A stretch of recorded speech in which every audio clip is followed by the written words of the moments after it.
me surgió cuando empezamos con el libro es por qué te fuiste a Nueva York para escribir esta historia. ¿Por qué necesariamente tocar Nueva York cuando tu novela anterior se trató justamente sobre España y La Coruña? Bueno, la primera novela es una novela que yo nací en La Coruña, un pueblo, una aldea de La Coruña, y bueno, digamos que era una asignatura pendiente, escribir una novela sobre Galicia y sobre todo era una novela de reencuentro con la infancia, con las pérdidas, con un mundo que, bueno, como todos los gallegos y asturianos sabemos, los que hemos emigrado y hemos tenido que emigrar, siempre dejamos cuentas pendientes con el pasado, con nuestras ciudades, con nuestras pérdidas, con nuestros seres que hemos perdido. Y bueno, uno cuando no termina de regresar del todo, como en mi caso, pues pensé que era una buena historia acercarme a través de la novela. Por lo tanto, digamos que Aquel diluvio de otoño es una novela que me roza bastante, es una novela no autobiográfica, porque yo no creo en las autobiografías no existen. Toda autobiografía es, lógicamente, en cuanto pasa por el tamiz del pensamiento, es interpretada por el autor, por lo tanto, no creo ni en las autobiografías ni en las novelas que personalmente te rozan, pero sí creo en aquellas novelas donde los silencios que has prolongado a lo largo de la vida. En este sentido, cuando yo viajé a Nueva York, me di cuenta lo impregnado que estaba de mi anterior novela. Era una novela que hablaba pues, de Galicia, de la Galicia tardo-franquista, de la Galicia que se había alejado del mundo, es decir, España se había alejado de Europa, Europa se había alejado de, digamos, de Estados Unidos, digamos, y Galicia, desde luego, tenía una distancia con el resto de España importante. Por lo tanto, cuando me acerqué a Nueva York, digamos que tuve de alguna forma un cierto acercamiento a las grandes ciudades que me llamó mucho la atención. Sobre todo me llamó la atención cómo la miseria, en este caso, se vivía en ciudades como Nueva York, donde todo se mueve con un capitalismo, digamos, feroz, un capitalismo que parece que nadie puede subsistir. Y sin embargo, pues uno se va por Harlem y ahí bueno, pues, ve como las familias humildes subsisten, como las ciudades se vuelven un poco más humanas, y dentro de esa humanidad, pues lógicamente está pues, la miseria, y la miseria muchas veces trae cosas maravillosas, trae arte, trae grandes poetas, grandes autores que he conocido allí, y trae lo que a mí me llamó mucho la atención el mundo de las maras, de las bandas de Nueva York. Me llamó la atención cómo se generaba todo ese mundo. Y bueno, empecé a escribir sin prestarle mucha atención a la novela, porque no era una novela en la que creía, porque ocurría que estaba como muy contaminado de la primera novela. Entonces, bueno, esto de que yo fuese a escribir una novela policíaca de asesinos en Nueva York, como que me pareció una broma casi de mal gusto para mí mismo, pero bueno, la novela poco a poco fue tomando cuerpo. Viajé a Nueva York, me impregné bien de la ciudad y bueno, poco a poco me fui acercando a este género que puedo decir que, por otra parte, que me ha resultado apasionante, y desde luego me gustó mucho porque yo había estudiado guión en la Escuela de San Antonio de los Baños, y me sirvió mucho sobre todo para trabajar la estructura, la forma, lo que había aprendido del cine a la hora de montar los guiones. Primero porque también era una novela que al principio, cuando comencé a escribirla, no tenía muy claro a dónde quería ir. Y las novelas, cuando no sabes a dónde vas, que es casi siempre, lo que requieren es conocerlas. Uno piensa o tiende a pensar que una novela empieza por el principio, sigue por el medio y llega hasta el final. Bueno, parece una perogullada, pero no lo es, porque las novelas tienden a engordar más que a crecer. Uno en realidad puede trabajar bien sus novelas cuando las conoce un poco, cuando es dueño de su texto.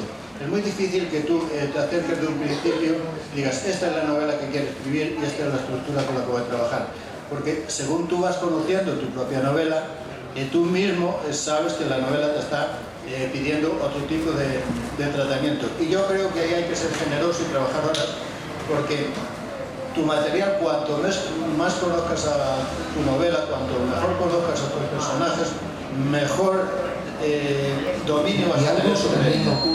Con los escritores, es que sienten mucho apego por sus personajes. En este caso tú has hecho una gran fila de personajes muy peculiares, desde Jake LaMotta, Andy Frank, pero hay una en particular que a mí me gusta muchísimo, que es Angelina Klein, de quien además él cumple su última voluntad, bueno, en la vida real, ¿no? Sí. Bueno, es que digamos que a mí los personajes de esta novela me han llenado mucho porque de alguna forma eran personajes que en principio casi todos ellos iban a ser personajes secundarios, con un gran peso en la novela, pero secundarios. Había un personaje que al final no apareció en la novela, que iba a ser el personaje principal, y era un motivo muy evidente, y era que había escogido un personaje demasiado joven para la novela, era un chaval de 16, 17 años, y eso me obligaba a una estructura de demasiadas páginas. Entonces luché con la novela todo lo que pude, pero vi que la única forma era que ese personaje tenía que salir de la novela porque me iba a obligar a una extensión muy grande, y además me iba a sacar la historia que quería contar. Este personaje misterioso de la novela pretendía de ella que además, digamos, fuese la conciencia que todos tenemos frente al mundo. O sea, frente al mundo todos somos culpables de todo, de las crisis, de todo. Eso de que los culpables son los que gobiernan, los que están por ahí, eso está muy bien, pero cada día nosotros somos culpables de que la vida sea un poco mejor y de ser más solidarios. Podemos hacer todos un poco más de lo que hacemos, o por lo menos de lo que hago yo. Y en este caso, el personaje de esta mujer misteriosa, a mí lo que me interesaba mucho el final de su vida, porque al revisar su vida, de alguna forma, estaba revisando un poco el mundo y cómo somos ante el mundo, ¿no? Por lo tanto, hombre, yo de los escritores que más admiro, Vargas Llosa desde luego, pero a mí una novela poco conocida que me llama mucho la atención es Todos los hombres del rey, de Logan Penguin. Es una de las novelas que me parece la novela política del siglo XX por excelencia, y sinceramente es una novela que me ayudó mucho en la estructura de esta novela. En esas y en otras novelas, porque creo que Logan Penguin creo que puede ser el escritor del pasado siglo, sin lugar a dudas.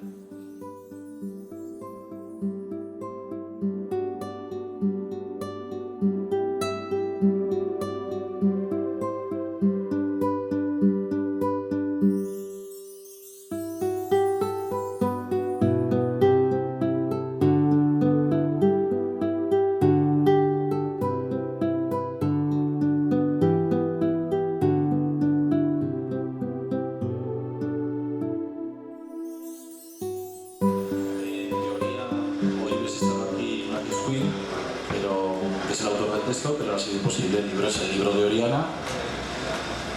Para muchos de los lectores que pasan por esta feria, supongo que el nombre de Ignacio Squin es desconocido. Es uno de los grandes poetas que tenemos en nuestra tierra, en Aragón. Es un chico de Zaragoza, joven, pero con una carrera ya bastante interesante, tanto a nivel de autor como a nivel de editor. Tiene la editorial Eclipsados. Y como no tenía suficientes problemas, pues también se ha metido en otra editorial más, que es la editorial San Jorge. Este libro nos habla de él hace como 1 año y medio. Sí, en una cena. En una cena de los premios Calamo de Zaragoza. Sí, entre caña y caña. Entre caña y caña, efectivamente. Se acercó a nosotros Nacho. Bueno, estábamos todos alegres y felices después de la cena. Y así muy tímidamente: oye, vosotros que hacéis infantil, tengo un cuento, pero no sé si es infantil, no, si os puede gustar. Bueno, pues no sé, chico, pásanoslo y echamos un vistazo a ver qué pasa.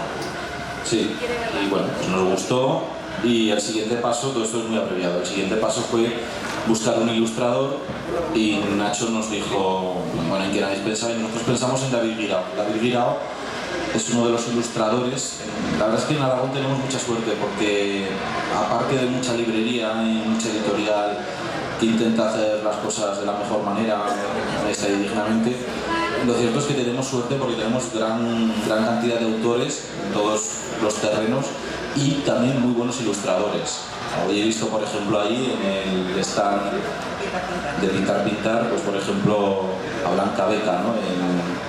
en algunos de sus álbumes, que es también una autora de la tierra. Bueno, pues David Guirao es un autor, en este caso de ilustraciones, que está en esa línea. Propusieron hacer un mini álbum ilustrado a 2 tintas, ya que la historia es una historia que habla del frío y cómo ese frío puede ir desapareciendo pues, con la ayuda de los libros, la sabiduría, la búsqueda interior. Iba creciendo un poco el rojo en el libro, entonces bueno, hicieron una mezcla muy bonita de imágenes y de texto. Pero lo que ha hecho David Guirao, pues, muy especial para nosotros al menos, es integrar dentro de lo que es la ilustración partes del texto. De manera que lectores adultos que han venido a nosotros diciendo el libro tiene una errata, falta texto, y dices no, muévelo, búscalo, está ahí, está metido dentro del libro. Entonces esto para un lector de cómic, para la gente más acostumbrada a cinematografía, para los niños, porque esto es un libro infantil. Para un niño es un juego que a nosotros nos resulta más chocante o más diferente, o nos puede llevar a pensar que se trata de un fallo del editor o lo que sea, que nos han venido diciendo algunos. Para ellos es natural. Ellos cogen el libro y nadie tiene que explicarles que un texto que se mueve por la página lo pueden seguir perfectamente como si fueran líneas paralelas. Ellos lo tienen ya en su cabeza. Cuando empezamos con el proyecto nos encontramos con una historia clásica y épica, un lenguaje, una sonoridad, un ritmo muy cercano a lo que es la épica tradicional y un cuento, una historia con muchos niveles que nos estuvimos preguntando si eran niños. Resultó en que desde niños de 3 años a los que se los hemos leído hasta niños de 7, 9, 10 entienden la historia y les gusta y ven cosas que no ven más novelas. Por ejemplo, el ilustrador ha hecho muchísimas cosas interesantes porque, bueno, hay que verlo. El libro empieza con una niña que se queda dormida y sueña. Pues vemos en esta primera página que está Oriana, que es la protagonista, bueno, Oriana, que está durmiendo, se queda dormida y ya empezamos a ver cosas curiosas. Por ejemplo, la noche va entrando en la habitación. Esto ya no es una ventana normal. Por debajo de la ventana va cayendo la noche hacia dentro de la habitación. Luego encontramos cosas, pequeñitos detalles. Pero solo hay un laberinto. El laberinto va apareciendo más adelante.